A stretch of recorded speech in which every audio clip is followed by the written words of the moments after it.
السلام عليكم، اهلا وسهلا. ان شاء الله يا ربي تكونوا بخير وعلى خير. وصفه اليوم وهي وصفه صحيه لعلاج السعال او الكحه، وكتنقي الصدر من البلغم او الكلاخ.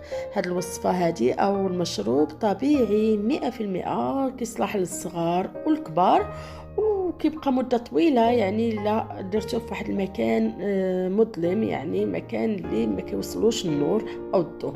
المهم هاد الوصفه هذه من يد حماتي اللي كتصاوبها لنا كل مره وكديرها في قريعات وكتعطيها لنا. من هاد المنبر كنقول لها ربي يحفظك لينا ويطول يطول في عمرك ويخليك لينا دائما يا ربي. وبالنسبه للمكونات اللي كنحتاجوهم، كاين كيف ما قلت لكم كلها طبيعيه. كاين العسل حره، القرفه، الحامض، السيترون، وكاين زنجبيل، عود عرق ديال الزنجبيل. وهادو هما المكونات. يعني بالنسبه للعرق ديال الزنجبيل كنقشروه بعدا اول حاجه، ومن بعد كنحكوه. والحامض قطعات دواور. وبالنسبه للعسل والقرفه خدات بالقياس بالمعلقه. المهم غنخليكم مع الفيديو حتى الاخير.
كيدوب الليمون.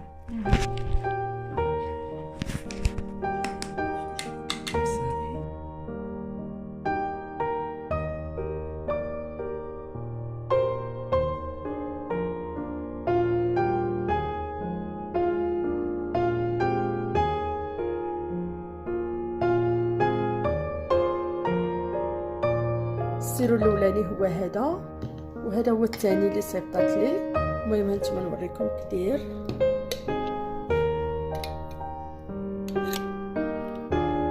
نشوف السيرو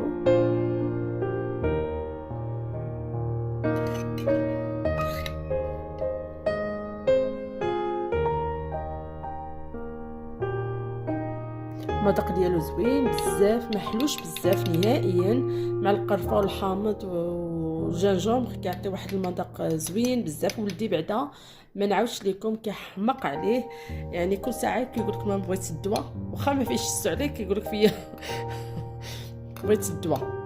المهم فلا. وهذا هو الثاني اللي صوبت ليا، هذا هو اللي صيفطات لي.